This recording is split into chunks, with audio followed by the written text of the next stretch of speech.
the ability to interpret human behavior and react with insight and precision. Understanding people is a skill, not a superpower. Let's take a moment and be honest. How many times have you looked at someone you care about, someone you work with, someone you barely know, and thought, what are they really feeling? Why did they just react that way? Am I missing something here? If you've asked those questions, you're not alone. The truth is, people are complex. Their behavior isn't always clear. Their words don't always match their feelings. Their reactions can seem unpredictable, confusing, even unfair. Dear brethren, share your thoughts in the comments. Don't forget to like and subscribe. Turn on notifications so you never miss an update that shows you are Divine One. This isn't just another video for the feed, but another piece of content to scroll, you share. This was made for someone like you in mind. Someone who's tired, maybe not in body, but in spirit. Someone who needs to hear that their quiet strength matters, even when it's unseen. And if you don't know how to read those behaviors, you can find yourself constantly guessing, misinterpreting, reacting, overthinking, taking things personally. But here's the good news. Understanding people isn't a gift reserved for the naturally intuitive. It's not some psychic power or a mysterious sixth sense that only a few special people have. It's a skill that anyone with patience, curiosity, and the right mindset can develop. It's a muscle you strengthen with attention, a craft you refine through experience, a quiet intelligence built not on guessing, but on noticing. And once you begin to understand this, something shifts inside you. You stop walking through life blindfolded, wondering why people act the way they do. You stop reacting emotionally to behavior you don't understand. You stop feeling powerless in conversations that leave you drained or confused. Instead, you begin to see. You start recognizing the subtle signs, body language, micro-expressions, emotional tone, hesitation. You begin to listen differently, not just to words, but to what's underneath them. You learn to recognize patterns, emotional triggers, defensive postures, fear disguised as anger, pain disguised as indifference. Because the truth is, everyone is always communicating, even in silence, even in withdrawal, even in avoidance. People speak through the way they move, the way they breathe, the energy they carry, the pauses between their words, the shifts in their eyes. Most of us are trained to hear words, but few are taught to listen with awareness, to see emotional truths that people aren't saying aloud, to respond not just to what's spoken, but to what's felt. And this ability, it changes everything. You become a better communicator. You become more grounded in conflict. You know how to calm tension without confrontation. You learn when to speak and when to stay silent. You start noticing who's hurting, who's hiding, and who's reaching out without knowing how to ask. This is what emotional and social intelligence really is, the ability to interpret behavior accurately and to respond not from ego, but from clarity. And make no mistake, this is one of the most powerful life skills you can ever develop. Because the ability to understand people isn't just about handling conflict or getting along better. It's about building trust, leading wisely, protecting your peace, seeing behind masks, and never again feeling confused by surface behavior. Imagine being the kind of person who walks into a room and can feel the emotional energy without needing anyone to explain it. Imagine knowing how to support someone without forcing them to talk. Imagine catching a lie without needing evidence, just by sensing the dissonance between someone's face and their voice. Imagine being able to de-escalate tension not with power, but with presence. That's the real power of this skill. It's not loud, it's not dramatic, but it's quietly unstoppable. And it starts with a simple shift in mindset. Stop guessing. Start observing. Stop assuming. Start decoding. Stop reacting.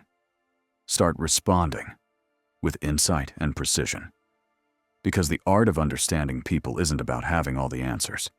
It's about asking better questions. It's about noticing what others miss.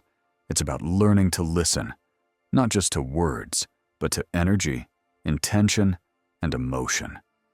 This is how you move through the world with clarity. This is how you stop getting pulled into drama you didn't cause. This is how you protect your energy. This is how you build unshakable relationships, based not on assumptions, but on real understanding. So, if you've ever wanted to read people more clearly, if you've ever struggled to know what someone's really thinking or feeling, if you want to be someone who navigates the emotional world with calm, confidence, and care, you're in the right place. Because this isn't just the truth is, people are always communicating, even when they're not talking. In fact, some of the most honest things are said in silence, in a twitch, a glance, a breath held too long. The way someone crosses their arms, looks at the floor, clenches their jaw, or adjusts their posture as you speak. It's all a part of their emotional language. But most people miss it. Why? Because they're too focused on what to say next rather than what's actually happening in front of them. They're looking, but they're not seeing. To truly understand people, you must become a student of nuance. This means training your awareness to pick up on what others ignore. The quick glance to the side when certain topics come up. The tension in the voice that doesn't match the words being spoken. The fidgeting hands, the shifting weight, the nervous swallow. These are not meaningless gestures. They are the leakage of truth, the subconscious signs that reveal what someone feels but can't or won't say. Observation isn't passive, it's intentional. It's your way of saying, I'm present, I'm paying attention, I care enough to notice what you're not saying. The philosopher Bergson said it well. The eye sees only what the mind is prepared to comprehend. If you want to sharpen your social intelligence, you must prepare your mind to comprehend human behavior on a deeper level. Train your perception, and you'll start to see things that were always there, but hidden in plain sight. Because in every room, behind every smile, beneath every "I'm okay," there's a deeper truth waiting to be seen. 2. Listen to what isn't said. Silence is a source of great strength. Lao Tzu. Most people think communication is all about the words, but words can be polished. They can be rehearsed. They can be dressed up in logic and politeness and still carry no real truth. The truth often hides in everything else, in silence, in hesitation, in a crack in the voice, in the split-second delay before someone says, "I'm fine," when someone says, "It doesn't matter," but their shoulders draw inward like a shield. That's not indifference, that's self-protection. When someone says, "It's okay," but their tone is lifeless and their eyes don't meet yours. That's not forgiveness, that's fatigue or disappointment. This is where emotional intelligence steps in, not to take words at face value, but to explore the subtext. The emotionally intelligent person doesn't just hear the story being told, they feel the weight of the one being withheld. They understand that silence isn't empty, it's full of answers. Lao Tzu once said, "Silence is a source of great strength." And it's true, because if you can listen through the silence, not rush to fill it, you begin to hear things most people miss. You start picking up on emotional cues, contradictions, and hidden needs. You stop responding to just what was said and start responding to what was meant. The key is presence. When someone speaks, stop preparing your reply. Instead, watch their body. Feel their energy. Sense the pauses between their words. Let them finish not just their sentence, but their emotional message. Because what people don't say often speaks louder than what they do. And when you learn to listen beneath the surface, you no longer need to ask, what did they mean by that? You'll already know. 4. Learn their emotional triggers and behavioral patterns. If you want to understand someone deeply, you can't just look at who they are today. You have to start noticing what shaped them. Every person is carrying a past. Every person has wounds, insecurities, and internal stories that influence how they show up in the world. Many of these stories are invisible, but their effects aren't. This is why some people shut down when they feel ignored, why others become defensive when they're criticized, why someone might lash out when they feel dismissed or questioned. These are not random reactions. They're emotional triggers, hot spots buried deep in a person's psyche. And when you touch those spots, even accidentally, you'll see sudden, intense reactions that seem disproportionate to the situation. But they're not irrational. They're protective. We all carry landmines, places where past pain hasn't fully healed. And unless we understand that, we'll keep misreading others. Here's the key. If you observe someone carefully over time, they will reveal their patterns. You'll notice what kind of situations make them feel threatened, what type of language shuts them down, what feedback they can handle, and what they can't, who they feel safe around, and who they don't, what makes them open up, and what makes them go silent. For example, a person who gets cold or sarcastic when feeling vulnerable may have learned long ago that showing emotion wasn't safe. Someone who dominates conversations may be driven by a deep fear of being unseen or unheard. Someone who withdraws when challenged might have grown up in a space because mirroring signals safety. It tells someone on an unconscious level, you and I are on the same wavelength. When someone nods and you nod in return, when their voice softens and yours does too, when they lean in and you follow, not to manipulate, but to match their emotional rhythm, you create rapport. You build trust. You say, without saying it, you're not alone in this moment. Psychologists call it limbic resonance, the idea that our nervous systems can tune into each other's like instruments in harmony. This is why a baby calms in a mother's arms. It's why good friends don't need to say much to feel seen. It's why someone opens up more when they feel mirrored emotionally, not just listened to verbally. But, and this is vital, there's a difference between mirroring and mimicking. Mirroring is rooted in connection. Mimicking is rooted in performance. And people can feel the difference. When you overdo it, matching every gesture, echoing every phrase, or altering your tone too obviously, you move from authenticity to imitation. And the connection you were trying to create, it begins to feel off, unnatural, forced. So use mirroring like a gentle instrument, not a spotlight. Mirror with subtlety. Nod when they express something meaningful. Match their pacing, not by copying, but by adapting.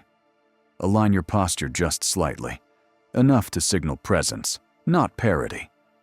But above all, stay grounded in yourself. Because true social intelligence isn't about becoming someone else to be accepted. It's about adjusting your presence without abandoning your essence. Let your mirroring be like a well-tuned guitar string, resonating in harmony, never losing its own sound. 7. Learn to read the room before you speak into it. We often focus so much on people that we forget to read the space around them. But emotional intelligence isn't just about connecting one-on-one. It's about sensing the energy of the entire room and adapting accordingly. Every room has a mood. Some spaces are tense, like air before a storm. Others feel light, playful, or distracted. Some rooms are full of ego and competition. Others are grounded in sincerity and trust. The socially intelligent person doesn't just speak, they scan. They pay attention to posture, glances exchanged across the room, who is dominating the conversation, who is shrinking in their seat, and who looks like they're barely holding it together. You can think of it like being a sailor. A good sailor doesn't argue with the wind. They read it and adjust their sails. Likewise, a wise communicator doesn't ignore the emotional atmosphere. They tune in and shift their tone, pace, or content based on what the room needs. If you walk into a room heavy with tension and start making jokes, you'll sound tone-deaf. If you walk into a lighthearted room and bring up serious, intense topics, you might shut people down. But if you read the room first, you can meet it where it is.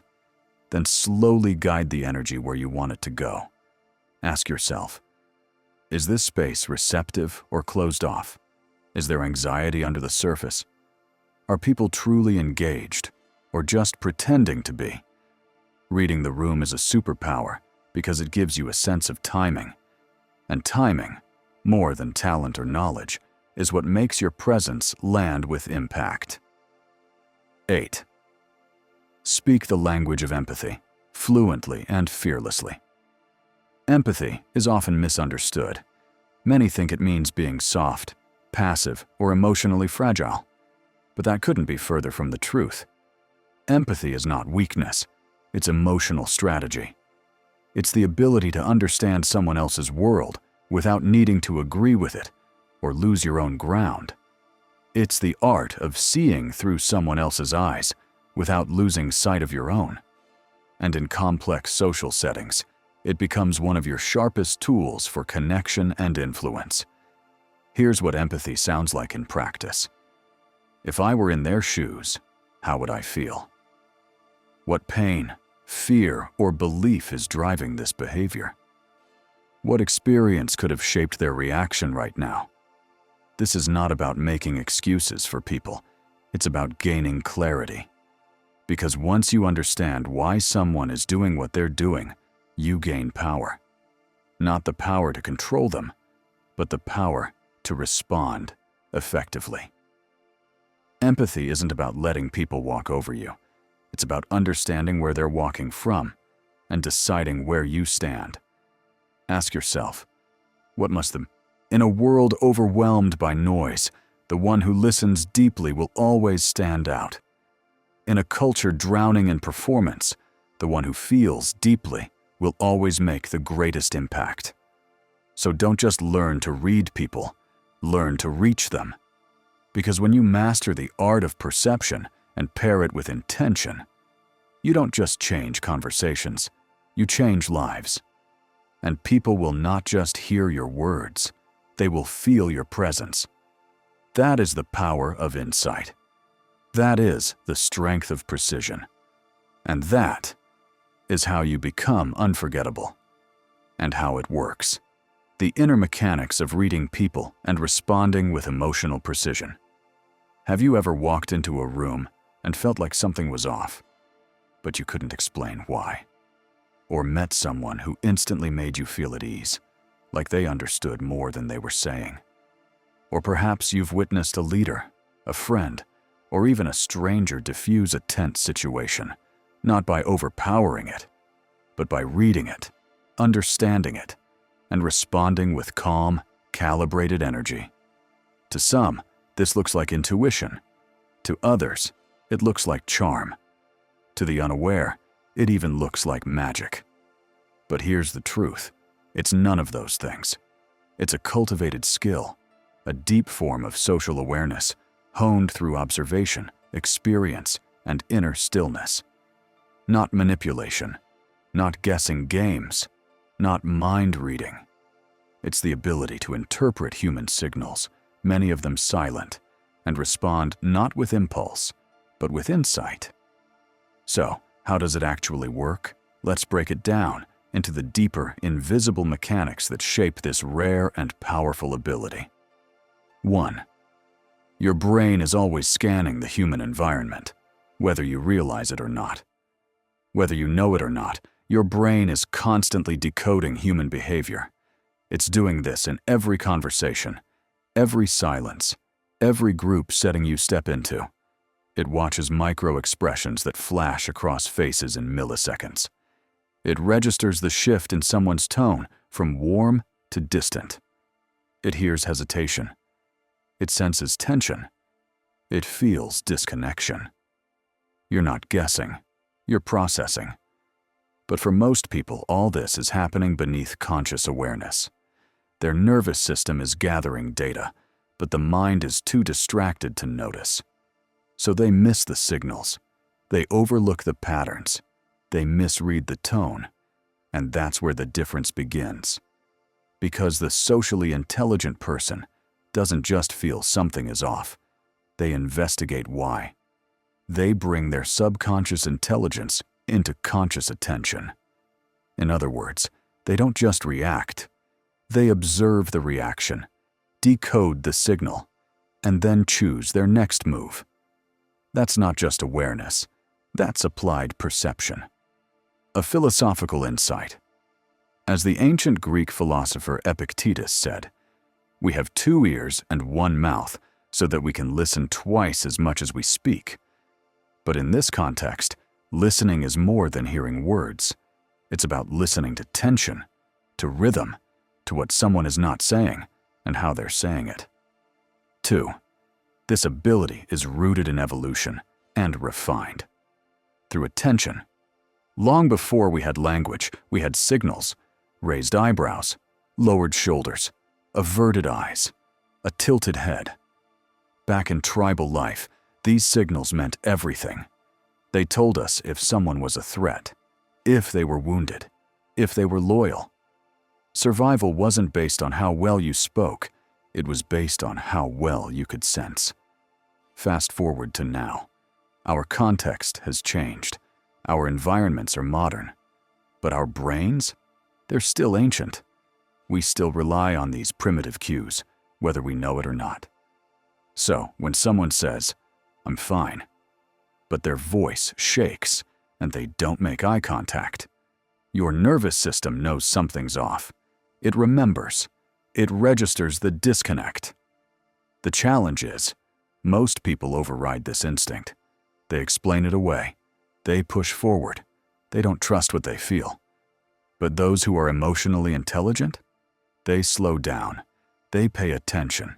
They've trained their awareness to honor the signals that others ignore. And that makes all the difference. 3. Conscious interpretation. Unconscious reaction. Social perception isn't about more information. It's about more interpretation. 2 people can hear the same words, see the same face, and have completely different understandings of what's going on. Why? Because insight is not about data. It's about meaning. And meaning is built through curiosity, stillness, and empathy. When you bring awareness to what your subconscious already knows, you can tell when someone's energy shifts mid-conversation. Recognize when someone's confidence is really a shield. Pick up on patterns people don't even realize they're repeating. This isn't magic. It's not supernatural. It's the combination of biology, experience, and conscious attention, working together. So what's the first step? Pause, notice, reflect. That's where it begins. The more you observe, the more. If this resonates with you, share your thoughts in the comments. Don't forget to like, subscribe, and turn on notifications so you never miss an update.